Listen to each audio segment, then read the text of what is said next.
The goal for this webinar is based on the fact that I used to work with CSD developing educational courses. And we've noticed that there are a lot of deaf within the United States that have questions in regards to finance. Deaf individuals that are usually raised by hearing families and don't have the benefit of learning just via the anecdotal talk that goes on in the house as to how to manage finances.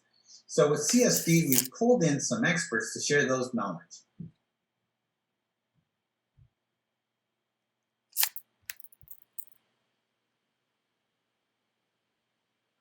First, we'll start off by sharing some standards, some common challenges, in teaching financial literacy. And then second, again, we bring in the knowledge of experts of the deaf community. And third, we also want to give the participants tonight a chance to ask some of your most burning questions. Ask Mark about your concerns. And fourth, we'll be sharing financial education resources, materials, and tools that can be used by teachers, students, or community members. And we will develop financial strength within the community. Now, just a bit about ourselves. My name is Joseph Santini, and I'm the Director of Instruction at the Lauren Clark National Deaf Education Center, and I've been there for about 15 years. I teach mainstream as well as hard of hearing and deaf students. And now our special guest, Mark, do you mind introducing yourself? Sure thing. I've been in the financial profession for over 42 years, and I am probably the only deaf person who worked in corporate finance, as well as nonprofit finance and government finance, as well as higher education finance, all of those sectors. I taught at UCLA for several years in finance as well. Mm-hmm. Regardless of that 42 years of experience, on the side, I still like to dabble in personal finance and helping people with that. And I have had many people contact me to get advice on how to consolidate debt and how to manage their budget. So I have a lot of experience with that. Also, the National Institute of the Deaf, there's a partnership with CAD over the last 2 years, developing and giving presentations on personal finance, really financial literacy that I've been a part of. So that is really my background in summary. Mark, it seems like you're involved in quite a bit. I hear you were recently in Rochester for a financial educational workshop. Would you mind talking about that a bit?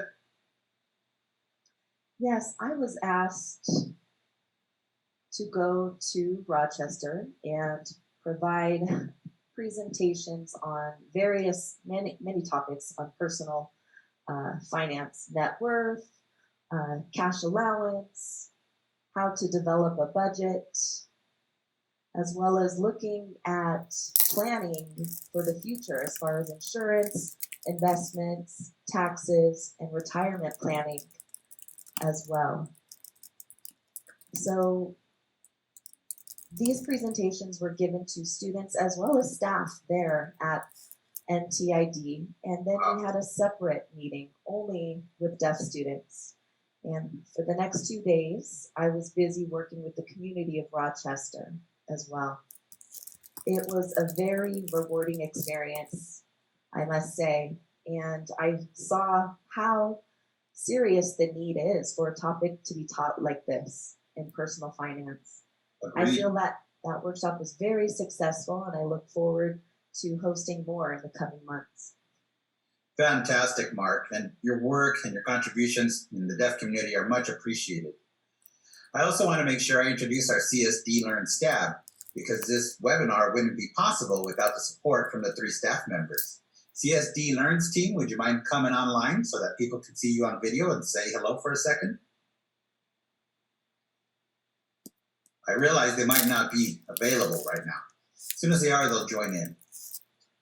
Now, you do see comments appearing in the chat box, and we see a comment indicating that the person is not able to see the American Sign Language portion of this. If you're having technical issues, please mention those in the chat box, and our team, our CSD Learns team, will be available to provide support to you there. Mark and I are going to go ahead and proceed with our discussion. We want to make sure that we also acknowledge Wells Fargo. Wells Fargo has provided the funding for this webinar, so we'd like to express our gratitude to them for this support.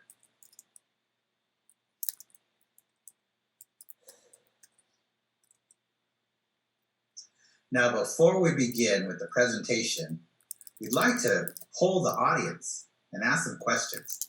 We'd like to know first, who's here with us? So please go ahead and vote.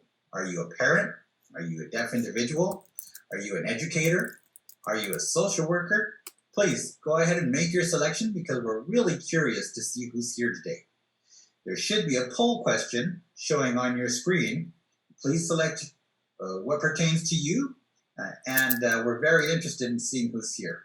Parents, teachers, the youth. Mark? I'm an instructor. I always try to find the best way to teach students. I'm always considering myself a teacher in all aspects. Wait a minute, we might have the results available already. Staff, can I have the results? I'm not able to see the results. Here we go, they're on the screen now. Thank you so much.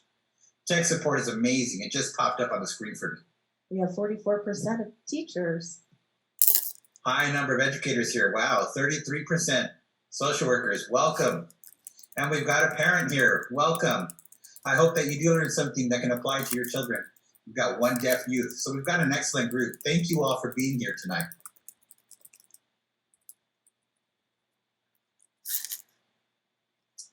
At the moment, we'd like to share some research and some data from the United States and the deaf community in general.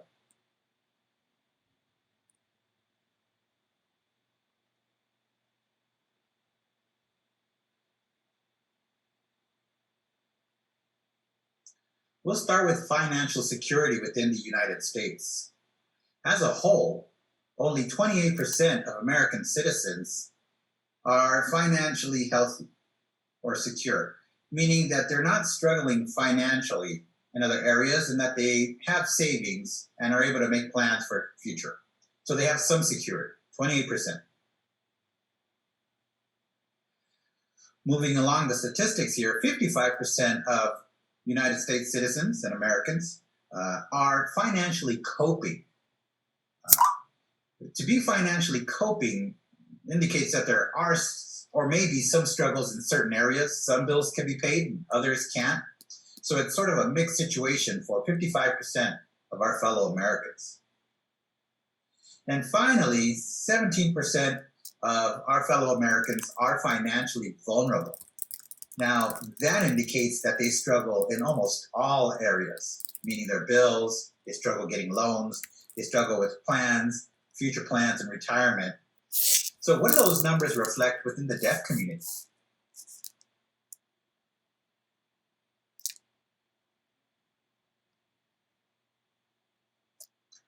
The first fact in regards to our fellow deaf Americans is that deaf individuals tend to be underemployed or unemployed. And what's the difference there?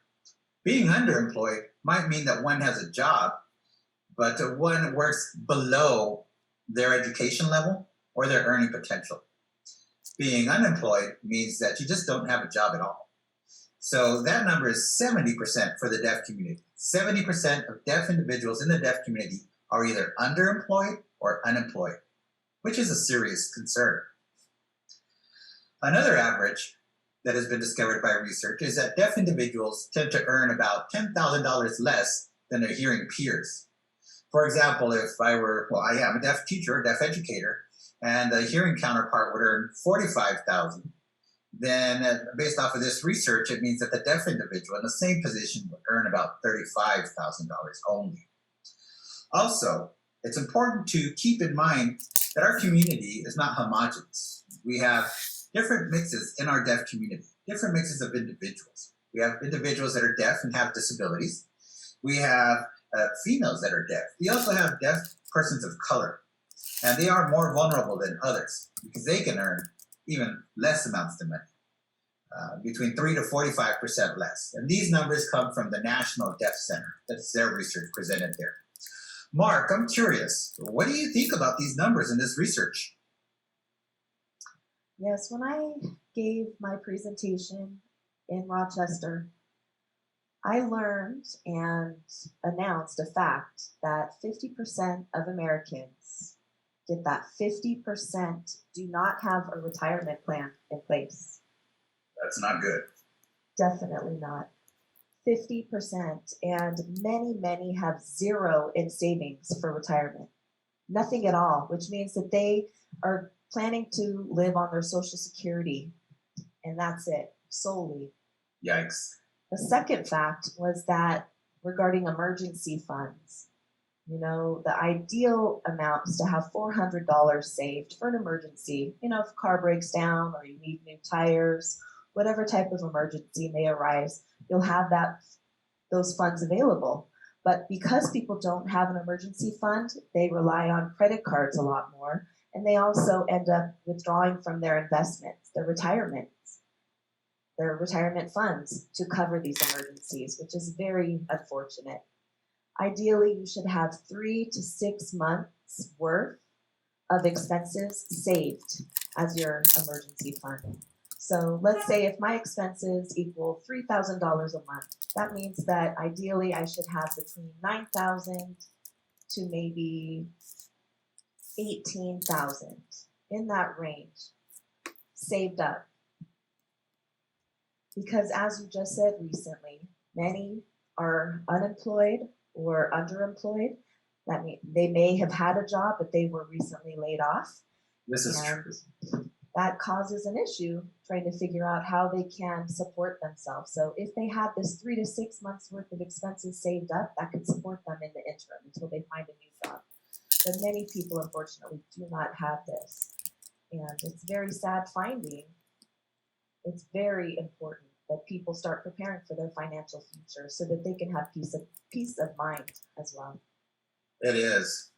With all those issues, savings, retirement, you have to have money to be able to save. And that's part of developing financial security. Thank you for mentioning that, Mark.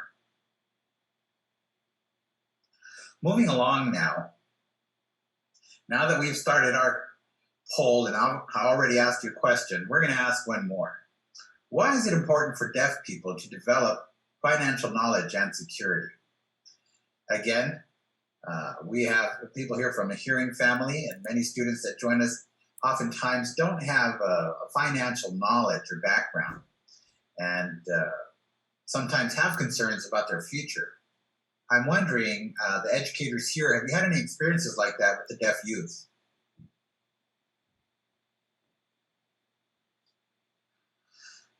I remember a story about a young man that graduated and met you later on in life, Mark, and had questions in regards to finance. Can you share about that young man? Mark, are you able to see me on the screen? Oh, yes. I was just thinking regarding financial knowledge. It's important to know that you can always go online and there's 5 questions that you can answer regarding financial knowledge. Statistically speaking, there was a high percentage of people who could not answer more than 4 of the 5 questions. They were basic questions and they still got them incorrect. Can you give us an example? Yes, for example, life insurance. How much life insurance should you have? If you're earning $50,000 a year, that should be multiplied by 10, and that should give you the amount for your life insurance premium. That's important knowledge. Here where I work, we have staff and students as well who truly need to learn more about finances. And I have given out a survey as well, a very in-depth survey here, and I found that there are many areas that need to be improved upon regarding their financial knowledge. People do approach me and ask me for advice here as well, which I definitely welcome. And from the things that I've seen here, as well as alumni who have come back to the school who are still having some financial difficulties, as well as remaining employed, regardless of their age, that is a struggle because of their lack of financial literacy. So this is truly important knowledge for everyone. Mark, I agree with you there. I believe that I've met a lot of former students in my school. I taught in New York. Some of those students have begun reaching out to me via Facebook, and they've said, I've got my first job. What do I do? And quite often I caution them with their first job that they need to remember that they have to save some of their earnings. Don't spend your first check and don't blow it completely, is what I say. And they've never had that discussion before in the past. So can you expand? Do you have any stories in regards to former students that faced any financial difficulties or challenges? Of course, you don't have to mention any names at all. Well, I do know of one young man who graduated from high school and got a job. And the funny thing is, he was a Boston fan, and he got a new credit card. He was so excited about this new credit card because it had his team logo on the front of this credit card. But when I asked him the interest rate, it was extremely high. I believe it was 29% interest at the time, which was shocking to me, but that was his decision. That was his credit card, and he used it quite frequently, became heavily in debt, and then he was not able to pay it off. So he came to me asking me how he could manage his credit card and how he could pay it off. And I proposed several different options to him, and one was for him to get a part-time job and to pay that credit card off with his earnings. And so he did so based on my advice. He went to work also for a home improvement company, and he stayed there working evenings and used that money to pay off his credit card. And then he put his credit card away after that point and decided to only use it for emergencies. Because of that learning experience, he really got a taste of it and a real life understanding of how debt works and what it means to pay debt off. Ouch. So again, credit cards are really something that people need to be aware of. Credit card companies are not looking out for your best interest. And so if you have an understanding and a knowledge as far as how that works, then you can protect yourself. Definitely, Mark. Hey, I'm curious, how long did it take for that person to pay off their bills? It took him 1 year to pay it off. And he put as much as he could towards that. He never paid the minimum due. If he only paid the minimum balance, it would have taken much longer, at least 5 years. But he put it good towards that card and decided he did not want that debt any longer, so he paid it off. That's a great story, Mark. I want to give our audience an opportunity to ask us questions in regards to this specific topic as well. I'm curious, audience members out there, do you have any concerns in regards to what you feel you might lack as far as knowledge when it comes to financial security? We will put our eyes on the chat box and look for your questions as we speak. There is a question there from Guthrie Nutter. Guthrie Nutter asks, Mark, do you have the web link for that financial quiz with the 5 questions you mentioned? I don't have it with me currently, but I can find it and send it to CSD Learns, and then they can disperse that for your use. That would work great, Mark. We do have a page in our PowerPoint here with resources, and we'll be able to share that. It's a great resource for people to find out how much they don't know. Again, any questions from our audience members?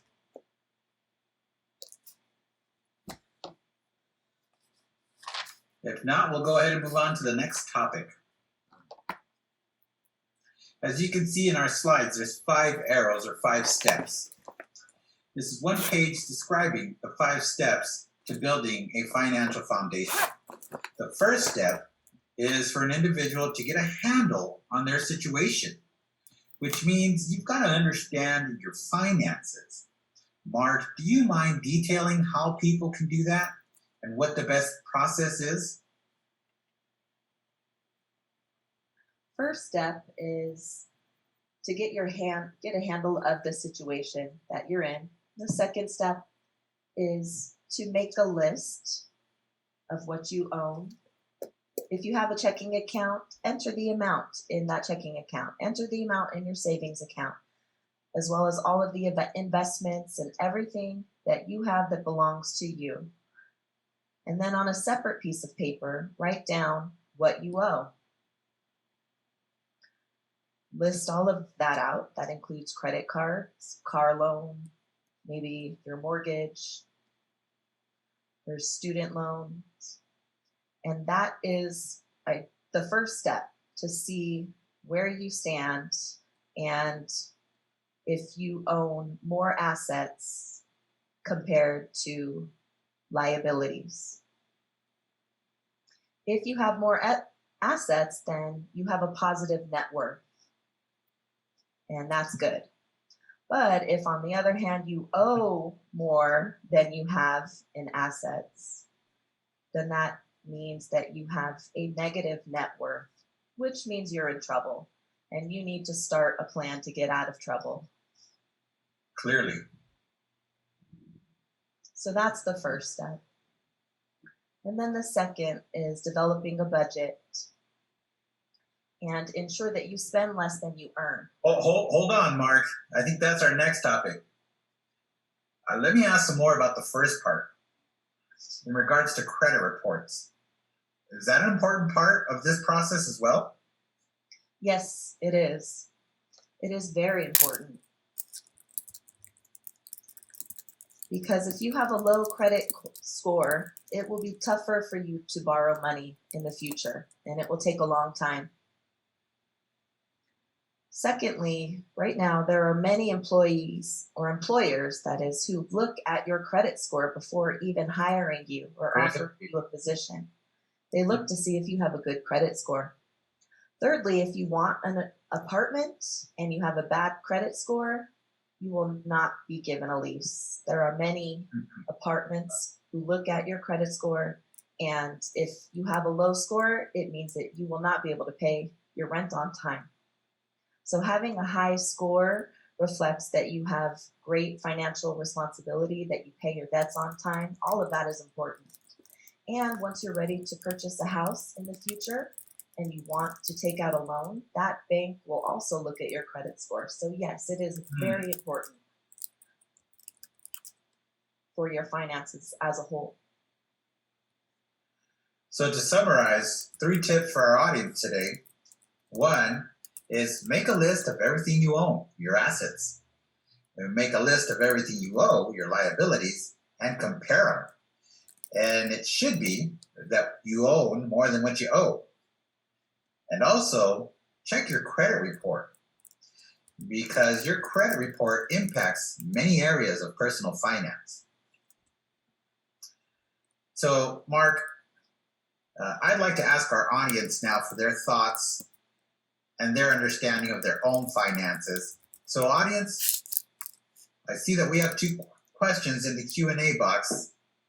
And the first person asks, I am a trainer working with a client. I am your money, your goal, your trainer type of client, and it's tough getting my deaf customers to understand the importance of personal finance. A lot of the customers are in debt, severe debt. How can those customers get education or curriculum that is more deaf-friendly? And do you have that to share? Mark, do you have any thoughts on that? This is a tough question. It's a good question, though.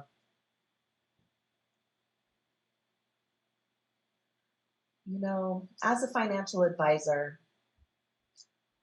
I can only present the facts, and these are the facts. You all are accountable for your own actions. And if you want peace of mind for your future, if you don't want to worry about debt or getting letters from creditors saying that you're late, your bills haven't been paid on time, all of those things go into peace of mind. And so I encourage everyone to take these things seriously and to really dive into learning about your finances. It's up to you, and you make the choice.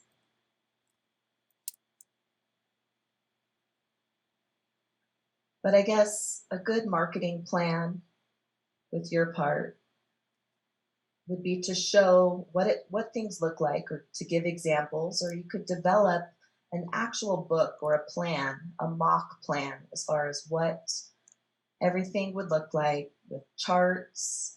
And if you have investments already, how to grow those and show a growth chart through the years. That's a good way to get people interested and engaged if they see how it will benefit them. Focus on that in your teaching, on how they can benefit. That's honestly how I do it. And with this one young man that I advised who took the second job, I laid out his options. And one of the options was to get a second job. And if he didn't want that, then bankruptcy was an option, not the best option. But to pay off this credit card, getting a job was his option. And then he saw what would happen after that. And he liked that financial freedom he would have after paying it off. So ideally, you have to sell the whole idea to them to get them to want it badly enough, motivate them. Good advice. And let me talk a little bit about some of my experience teaching in K through 12 arena. I teach the youth I come across as much as possible, because many of the deaf youth don't get a lot of exposure to personal finance while they're young. Usually they graduate, they leave home, and they have to deal with the harsh reality of the world. They usually have not sat down and had a discussion or training in regards to money. So our school, we do provide those courses where the students are able to play with money and understand a budget, and even as far as how to develop a business. And so it's very important to help our deaf youth plan and prepare for the future. And so I support what Mark said. We need to categorize and show the information in a way that makes an impact on the individual, and understanding that this is what affects their life. And it's always best to give tips to these young folks. Are there any other questions from the audience? Looks like Guthrie has a second question. That question says, I'm curious. I've been told by people that it's good to have debt and that it helps increase your credit score. And it's good to do so before you buy a house. There are also naysayers who say it's best to pay off all your debt before you purchase a house. What are your thoughts?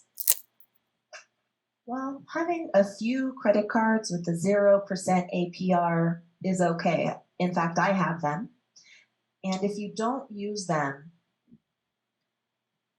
they will end up closing your account, which will drop your credit score.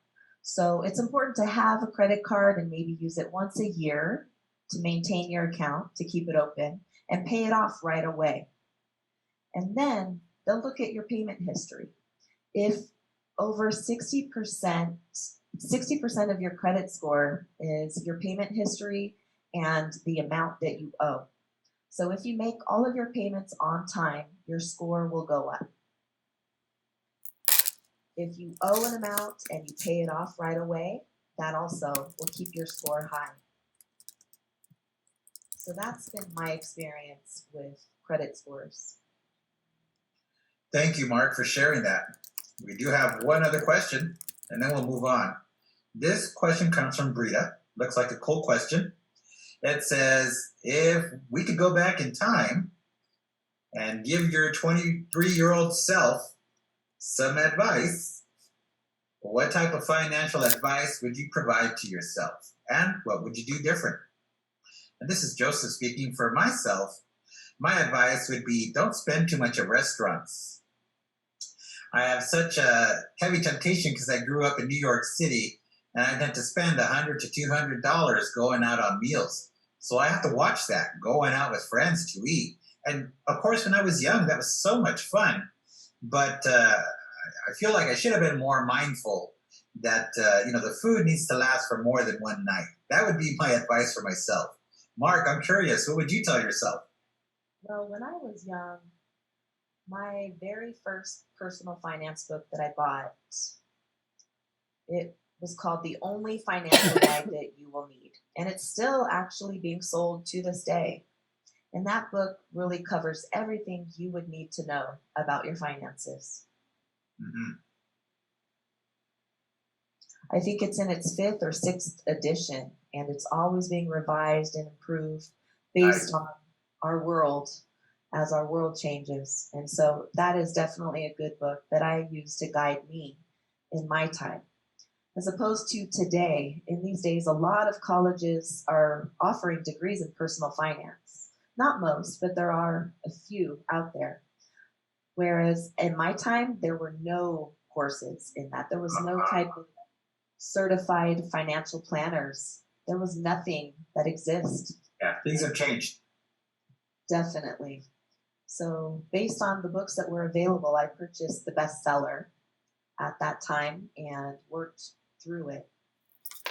So, again, our audience here, if you want to look at Amazon, you can find that book and purchase it. And I actually just spent time reading that book again last December, exactly in December, to see the changes that were made in comparison to the very first edition that I bought. There's actually a huge difference, of course, because today's world has changed so much. We should add that book to our resource page here. Thank you for mentioning that. You'll have to send that. I'm sure people here in the audience would be looking forward to read that. And we are running out of time, so we've got to get moving along as we do have more questions to get answered here. Okay, we have a poll question for our audience at this point, and we are curious if you've experienced any of the following: debt, bankruptcy, high interest loans, or all of the above. We're very curious. Please respond to our poll question number 2. I myself have experienced debt in my life. I had to take out loans for my education, and so luckily I've been able to pay those off. But it did take me 15 years to pay off those student loans. The same with me. I went to a private school and I took out a loan as well, but I paid it off in 2 years. I wanted to get rid of that debt right away. Wonderful. I do not want any debt, and I want the peace of mind as well. Peace of mind is the prize. Definitely. College education is becoming more and more expensive every year. It actually is rising more than inflation, so it is very important you pay your loans off fast. Let me see if the audience results have come in yet, and here they are. Debt seems to be affecting everyone. Everyone here has experienced debt. Wow. And then we also have someone here who's gone through a bankruptcy. We have 2 individuals that have experienced high interest loans. So these are common issues that the deaf community faces. Which leads us to our next discussion point, which is, how do we save? How do we spend less than we earn? I know you had touched upon that, Mark, and I interrupted you, but feel free to expand now. My explanation is really simple. Once you list out list out your budget, Right. what you earn on one end and what you spend on another end. So what I was spending, I set up at a 50, 30, and 20% breakdown. 50, 30, 20. 50% is used to cover what you need, necessities, food, apartment, housing, car, your necessities. Okay, got that. 30% is for what you want, your wants. And then the remaining 20% for investments, to put that away for your emergency fund until it totals that 3 to 6 months worth of expenses. But if your wants end up being higher than 20%, you have to reduce them to make sure that you're still using 50% for your needs. All right, all right. Keep your 50% as is and raise your wants a little bit, and then that will cause your savings to suffer. But try as much as you can to build your savings, pay off your debts, and start investing if you have no debts. That really would be my advice as far as starting a basic budget. Fantastic advice again, Mark. And it goes in line with our first piece of advice: what you owe, what you own, what you make, what you spend.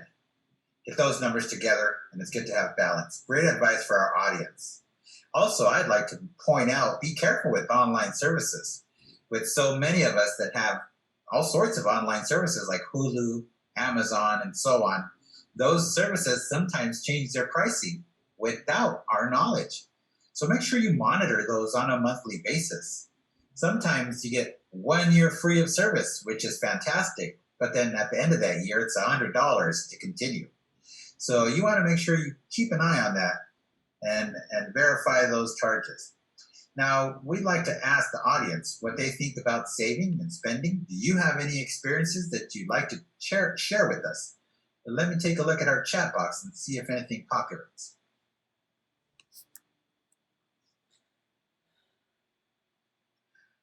And this is Joseph. I see no comments so far. I guess everyone's engaged with our conversation, Mark. I also want to talk about the next two steps in the process, which is one, building a financial safety net, and two, eliminating debt. Those two are actually conjoined, right, Mark? Can you detail just a bit more about that? You had started with the $400 you mentioned. Yes, a financial safety net, building your emergency fund, setting that aside, maybe opening up a separate checking or savings account for that purpose only. Therefore, you're not using your regular checking account. You have a separate account that will stand alone, that you will grow. Okay. And then a separate account for your 3 to 6 months worth of expenses, maybe. So you'll have two accounts that you're saving money in simultaneously. And then try to build a plan to pay off your debts. Mm-hmm. Stop using your credit cards for one.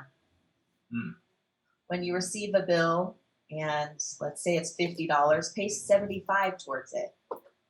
Or if you get a bill for a certain amount and the interest is included or not included in that, include what that interest is as well on top of the principal so you can pay it off quicker and then work towards building your safety net. It will be hard in the beginning, but once you start this process, it will definitely become easier as you pay things off and control your spending as well. If you don't control your spending, then that will disrupt your safety net. Mm-hmm. And definitely get rid of your debt. Try to reduce all of your debt and only use debt for an emergency if you truly need it. That's my basic advice. Mark, you recommended having separate bank accounts. Now I'm curious, why would you want to separate your bank accounts? Why not just keep all your money in one account? What's the risk there? I personally have 5 separate accounts. I see. For different purposes. And I put money towards each account. My regular checking account is what I pay my debts from. That 50% I spoke about earlier, it's taken care of with my primary checking account. And I don't even have to touch my other 4 accounts. I still have funds available there if I need them. And if you put all of your money together, it's too tempting to use it. You won't meet your goals of having a $400 emergency fund and 3 to 6 months of expenses. For me, having it separate helps me stay more disciplined and staying under control.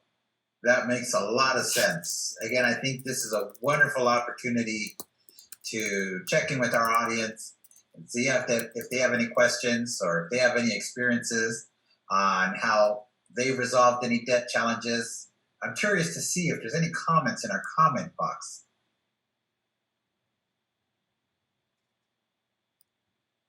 And my apologies, I was just told that we're actually short on time. We have 17 minutes left, and we have to move the program along. If you do have questions, please feel free to type them into the chat box. We will respond to them as we go live. And I see that there is one now. There's a person that says, in regards to the 5 different accounts, okay, one was for the 50%. And what were the other 4 intended for again? Would you mind sharing that, Mark? Well, one account is set aside as my business account. And I only use that account for purchasing books or resources or paying business dues from. I don't want to mix my business account with my personal checking account. It keeps things clean and neat to keep it separate.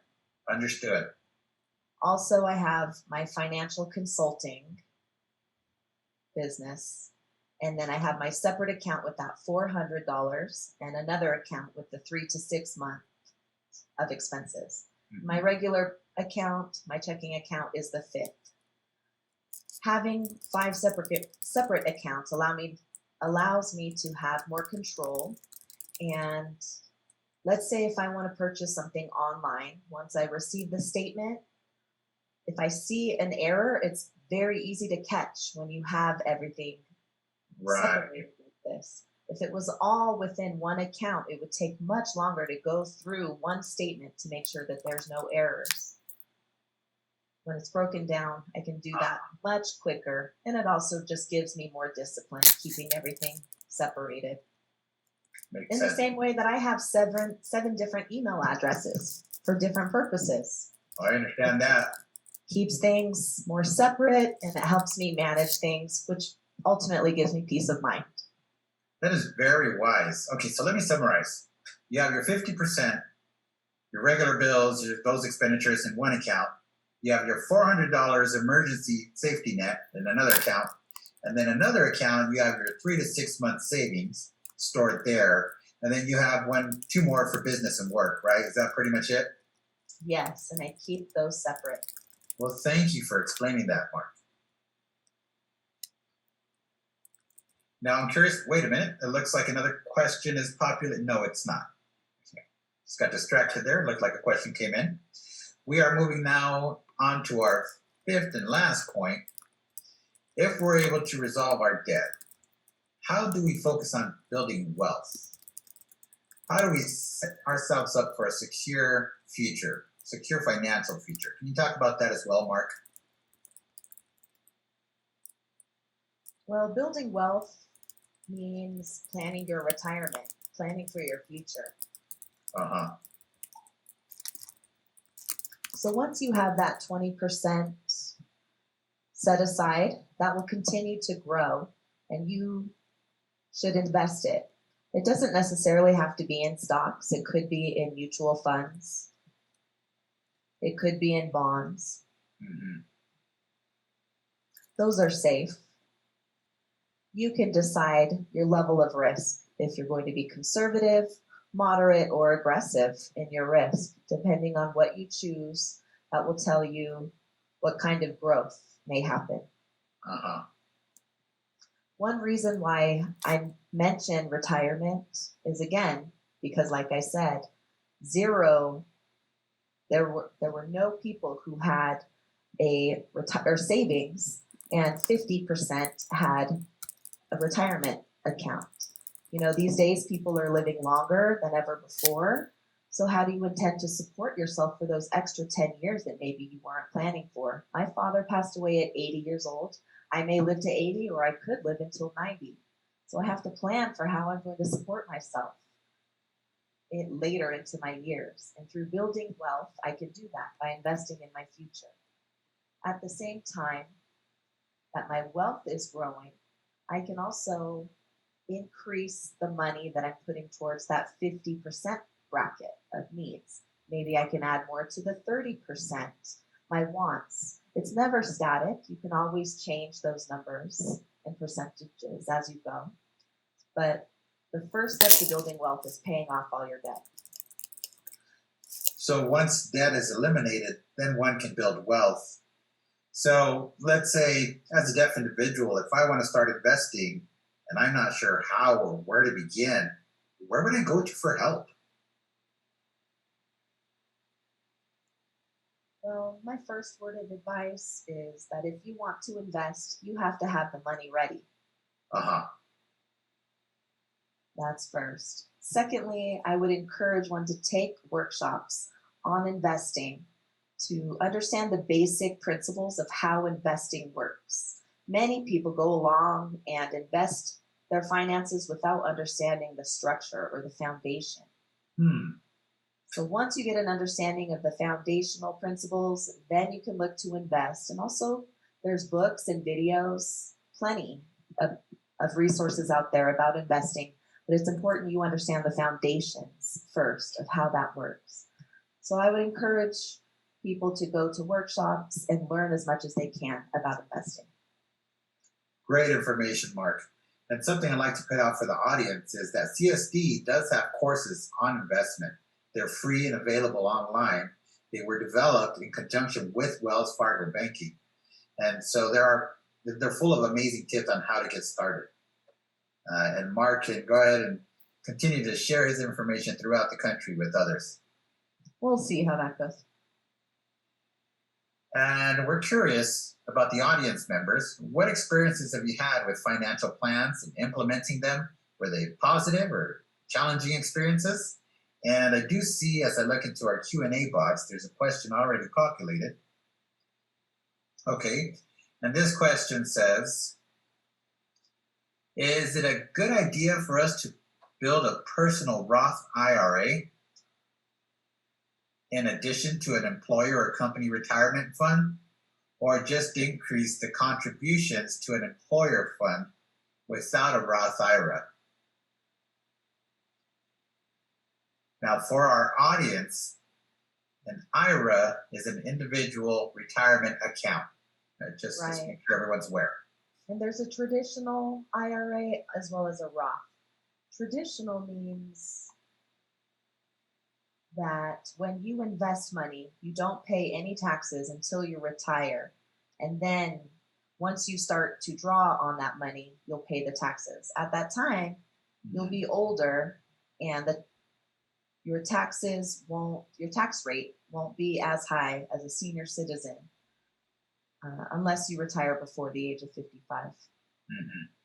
Also, with a Roth IRA, the difference is once you withdraw money, you won't have to pay taxes because you pay them in advance. You pay them when you first deposit the money. So they're both opposite of each other as far as when you pay your taxes. Mm-hmm. Mm-hmm. I remember when I worked for a corporation, they had a 401k plan. Mm-hmm. And they matched dollar for dollar. Every dollar that I invested, they matched. That sounds nice, Mark. Oh, yeah. So I maximized my 401k because I knew that it would double from what the company matched. Mm-hmm. When I left that corporation, I joined a nonprofit organization that had a 403b plan. And they had mutual funds that were very conservative, which meant they were not growing as much as I wished. So I went ahead and opened an IRA so that I could invest more in that, which would grow at a quicker rate than the mutual funds. So it all depends on your situation. With the government, we're paid 7%. Well, I put 7% in, and the government puts in 16%. Nice. So definitely, I have to keep that because that's a total of 23%, which grows quickly. So I still invest in my personal IRA, but at a lower rate. So it all depends on your situation. This is wonderful information, Mark. Thank you. One more question from Christy. She asked, is there a specific gap that you like to use to keep track of your 30% or your spending? Mint. Mint. You said mint. That is the only app that I know of, and I understand there is another one called Acorn, I believe, that people use. Acorn is more focused towards investing. Yeah, Mint is more than enough.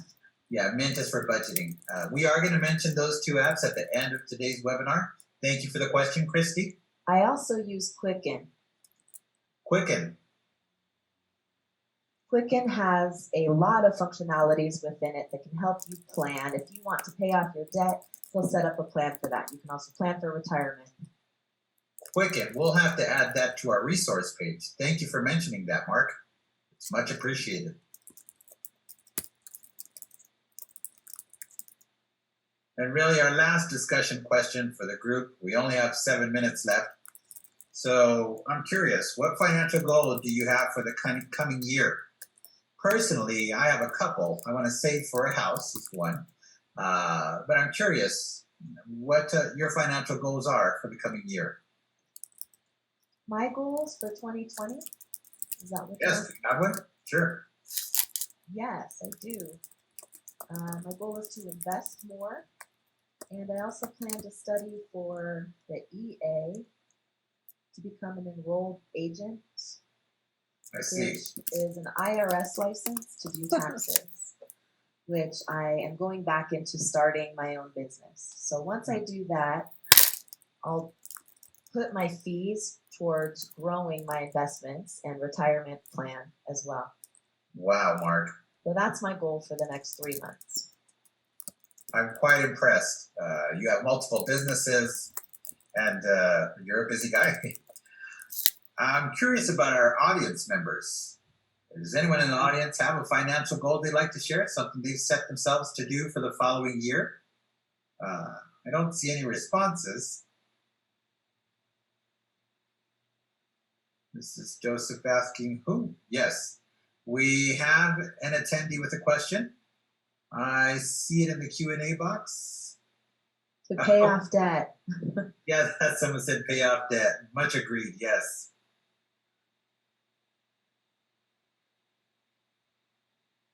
Michael Kane. It seems Michael Kane wants to join in and has a comment. We will add Michael Kane. Michael Kane is a presenter at RIT, and they're going to join us at the moment as we speak.